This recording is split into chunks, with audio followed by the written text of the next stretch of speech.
Hello, welcome to another TFG Radio Battle Report brought to you by #RectPlayers and Salty John. I'm John, and in today's battle report I will again be taking on the number 1 ITC Blood Angels player Danny Kwan. I'm known for playing Blackmanes, Wolftide, and Salamanders. This time around, I wanted to use models that I have all painted up, but rarely field due to the constraints of my normal lists. I love my Relic Sicaran, Thunderfire Cannons, Command Squad on bikes, and even my little Storm Talon gunship. I just never seem to be able to shoehorn them into most of the lists I play. To this end, I went with a White Scars list so I could have a list that used these items but remained competitive. If you want to know how competitive White Scars can be without needing to be a battle company, you can ask Cooper Waddell. Also, to remain competitive, I kept a good number of OBSEC and made sure to take plenty of Grav, which is again something I don't usually do. So here's the list. White Scars Battle Demi Company, Khan on Moondraken, Command Squad on bikes, Triple Grav, Double Axe, Double Shields. 2 5-man tactical squads and Rhinos with Grav Cannons, 1 5-man tactical squad with Melt-A-Gun and Pod, Landspeeder with Heavy Flamer, Centurion Devastator squad with Grav. Then there's a White Scars CAD, Librarian with Axe and Hunter's Eye, 5 Scouts, 5 Tactical Marines with Melt-A-Gun and Pod, a Fast Attack Drop Pod for those Centurions to ride in, a Relic Sicaran battle tank with the Legacy of the Battle of Shorrosh, 2 Las Cannon sponsons, a unit of 2 Thunderfire Cannons, and a Storm Talon gunship with 2 Twin Link Las Cannons. And yes, I'm aware the unit of 2 Thunderfire Cannons could have and should have been 2 separate choices. I just didn't do that because I wasn't thinking, so back off. Danny K brought his tried and true Blood Angels plus White Scars plug-and-play allied detachment that's been treating him so well on the ITC circuit this year. It's a Blood Angels CAD with a Chaplain with Veritas Vitae and Auspex, 2 Furioso Dreadnoughts with Frag Cannon, Melt-A-Guns and Pods, 3 Tactical Squads, 5-man, with Melt-A-Gun and Drop Pods, a Relic Leviathan Dreadnought with Cyclonic Melt-A-Lance, Siege Claw, Armored Ceramite, and a Lucius Pattern Dreadnought Drop Pod. I've said it once before, I will say it again and again. If you are interested in the Leviathan Dread and the Lucius Pattern Drop Pods, you should get them. A Fire Raptor gunship with the Legacy of Glory and War of Murder. Space Marines White Scars Allied plug-and-play detachment. Put it in any Space Marine list. Rinse, repeat. Win games. It's a Librarian with the Hunter's Eye and Auspex. A Scout Squad. A Fast Attack Drop Pod. Centurion Devastator Squad. All Grav, obviously. And Omniscope. Alright, here's the setup for turn 1. Salty John's going first, and Danny is elected to keep everything in reserve. Lots of outflanking and deep striking, so we'll see. I'll move up and do some stuff and see what happens. In a Scent Star on Scent Star matchup, you really don't want to go first. That means that chances are your Centurion Star comes in first and dies to your opponents. Here we are at the end of my turn 1. The score is currently at 0-0 because we haven't done anything. I took 2 and 4 because I had to take one of the kill enemy unit, even though it probably won't be possible. And I've got a hold of 2, so I'm covering up a 2 there pretty good. I moved everybody up, dropped in 2 pods of melted guys, and that's that. I had nothing to shoot at, so we'll see what happens with Danny's first turn. That is the end of Danny's turn 1. The score is I got nothing of mine because Danny successfully kept me from keeping my 2 over there with his well-placed drop pod and tactical marines, and he also killed a unit, so he's going to get at least one of his for sure. So I'll be behind on Maelstroms. We'll see how this goes in my turn. Objective placement is really important in the pre-game phase of Warhammer 40k. It's oftentimes overlooked by a lot of mid-level to newer players, and placing your objectives properly in respect to where your opponent places theirs can really give you an advantage later on in the game to being able to get to the objectives faster. Late in the game, most players don't realize your mobility goes down, particularly for Space Marine players when you've lost your Rhinos, your drop pods have all come in, your flyers are dead, or they have to zoom off, or whatever the case may be. Late in the game, if you're a Space Marine player, your mobility is lacking. You're not Eldar. You don't have jet bikes all over the place. Eldar players don't have to worry about this. Eldar players want their objectives spread further apart. So understanding what your opponent might want and what you might want when placing the objectives is really an important piece of the puzzle to taking your game up to another notch. This is the end of the top of turn 2. Salty John's turn 2. And this is how it stands. I've got 2 and 6 as my objectives. I did kill a unit, which is good. So I'll get that one, and then if I can hold off 2, we'll be good. I was unable to do anything to the it's called a Leviathan Dreadnought Pod, right? Leviathan Pod. The Sicaran was stunned, not shaken, so couldn't do anything with that. It was only hitting on 6s. I did clear off number 2. I failed to charge over there at the bikes. Thunderfire cannons whittled down that squad there. And that's about it for the turn.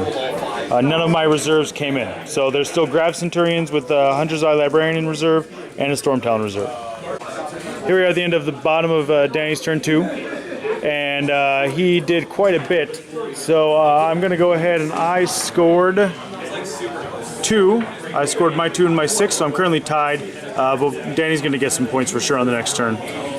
Down here, we had his massive Dreadnought shoot at and then charge into my Thunderfire cannons, which I broke and ran away, oddly enough. And the Sicaran, like a boss, intercepted over there and got the Fire Raptor, thanks. The Fire Raptor down to 1 hull point.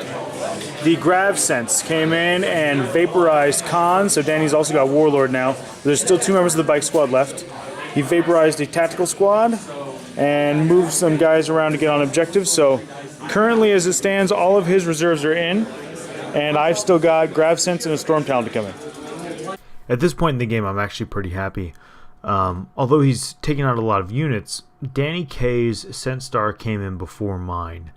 And if you're playing Scent Star and Scent Star, like I said earlier, the best possible thing to have happen is for your Centurion Star to get to come in second.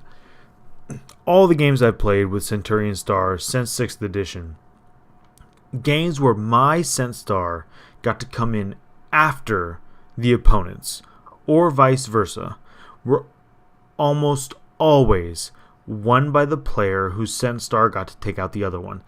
It really seems just very logical, but it's something some players sometimes miss.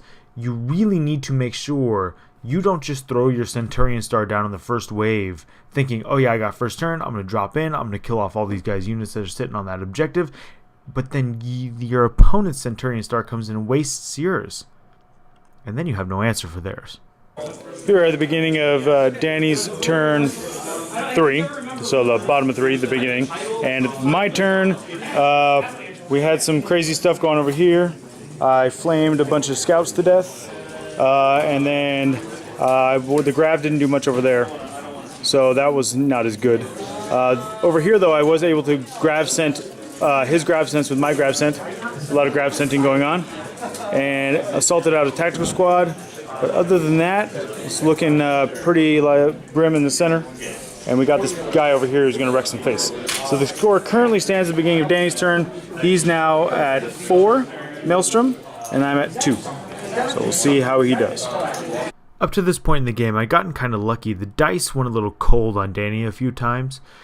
But really, when you're playing a player like Danny K, who's thought things out probably several moves beyond what you've thought through, you really need to pick a game plan and kind of stick to it. So in this game, I really thought to myself, I got to pick out that I'm going to go for the Scouring at the end, try to get as many Maelstroms as possible during the game, but I really need to focus on my target priority. And so you're going to see as the turns go on, I'm really focused on this target priority and the Maelstroms, because I know at the end of the game I can probably move to get the Scouring objectives, but I'm going to have to either tie or beat him on Maelstroms, especially because he got a big lead on tertiaries at the beginning. Here's the end of Danny's turn 3, and we're going to be going on to my turn 4 in a minute. The current score as we move on to mine will be 3 Maelstroms for me to 4. On his turn, he was able to take out this land speeder. The Leviathan moved back and then really whiffed with his melter shots, so those guys are still there. The Dreadnought took out a pod. He was able to deny number 2 and with Storm Bolter Fire take out my Grav Cannon that was there. And with Bolter Fire, he was able to put a wound on my Grav Centurions. So we're going to see how it goes. My Storm Talon coming on and everything. Here we are at the end of the Space Marines turn 4, so the bottom of 4. And we had quite a bit go on. I chose to shoot the moon on killing units, thinking that it would be kind of easy. The Storm Talon came on and was not able to do a single thing to the Leviathan. The Sicaran was able to put 2 hull points down on this pod, and then it was finished off by a Thunderfire cannon. I killed a unit of Tactical Marines there. There were 2 left. Through splitting fire with the Grav, and then the Grav also split fire over there and killed that pod. So I killed a pod, a tactical squad, and another pod. So we're looking at, as Danny goes in to score his turn, he's got 6 total, because he already scored for his 3, and I've got 6 total. And so we'll see how it goes on the next couple turns for Maelstroms. At this point in the game, I know I have to make a play for the Maelstroms, otherwise it's going to be game over, especially if it ends on 5, because Danny's got a big lead on the tertiaries, so I decided to shoot for the moon, and I almost don't make it. Really, there's times where you've got to make that gamble, and that gamble can be hard to determine when it will pay off, and like any gamble, it's not guaranteed. There are plenty of games where you go to shoot the moon on these ITC missions and get all 3, and you can't get it done. And there are times like this time where it actually is going to end up paying off. Here we are at the end of Danny's turn 4. The score is here. So we'd already circled that I got the 3 of mine when I shot the moon. Danny will also get the 4 and the 6 when we score on his 5. So that will mean by the end of 5, he will have 8. So we'll see what I can do on mine. He was able to down the Storm Talon here with the Fire Raptor that came on. He was able to kill off the Sicaran's last hull point with the Leviathan Dread. And he killed the Tactical Squad that was sitting on top of that objective, and he whittled the other one down to 1. So we'll see how much damage I can do on this turn. Here are at the end of John's turn 4, John's turn 5. And I took hold objective 2 and hold objective 3. I was able to kill off the Dread over there with a single Melta shot, which was crazy. The Fire Raptor went down to 15 twin-linked grab shots that ignored cover, so that was good. Over here, the Chaplain finished off 3 of the 4 remaining scouts. And as we zoom out, it's looking sparse all the way around, so we're going to see how this one goes out. It's going to go to the wire. Currently, at the beginning of Danny's 5, he scored 2 additionals. So we are looking at 8 for him to 6 of mine, and I won't get to score if the game ends. So we'll see how that goes. Thanks, ITC. Thanks, Frankie. Literally me, every time we have to throw the dice on turn 5. All right, so we're going to see if the game ends. Danny's going to roll it. All right. 1 or 2. Oh, Okay, game continues. Damn it to hell. Which he's really happy about. So here we are at the end of his 5. And the Leviathan was able to take out the last Thunderfire cannon. The Chaplain took out the last scout. That was about it. So currently, we go ahead and score my 2. So now I'm sitting at 8, and he's sitting at 8, and we're tied on Maelstroms.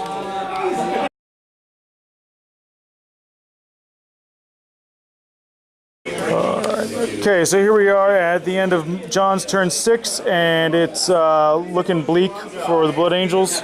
We were able to take out the Leviathan Dreadnought with Grav Centurions. We were able to take out that drop pod over there with the Melta Gun, killing my own 2 guys in the process.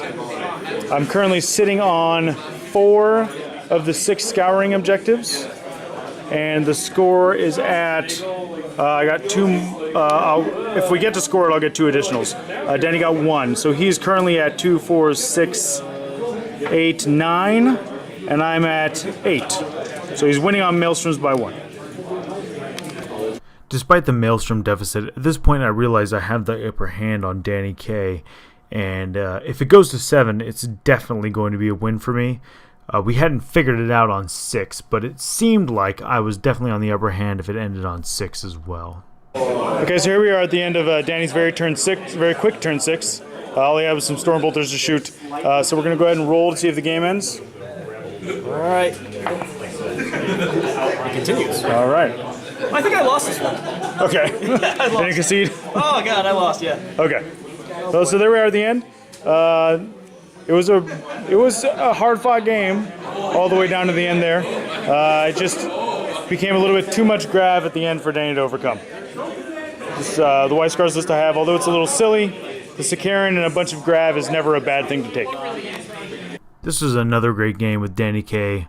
He's an amazing player. There's a reason why he's the #1 ranked Blood Angels player in the world according to ITC. I have to admit, I'm really happy with the way that this list performed, despite the fact that I kind of just cobbled it together to play with what I wanted. It kind of speaks to the strength of Space Marines, though.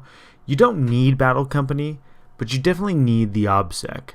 And besides the OBSEC, you need the tools to do what you need to get done, and Grav, Sakarans, a flyer, those types of things are really what you kind of need to get done as a Space Marine player. So while I did beat Danny Kaye, the game was pretty close, hence all the memes about it being, how did it come down to this, and too close to call, and the face you make, etc. So it's always a good game when it comes down to the wire, but I was really happy with the way that my fun list performed, despite the fact that I kind of built it to be a little bit competitive. As always, if you've enjoyed the battle report, let us know. If there's anything you'd like us to change, also let us know. Salty John signing off.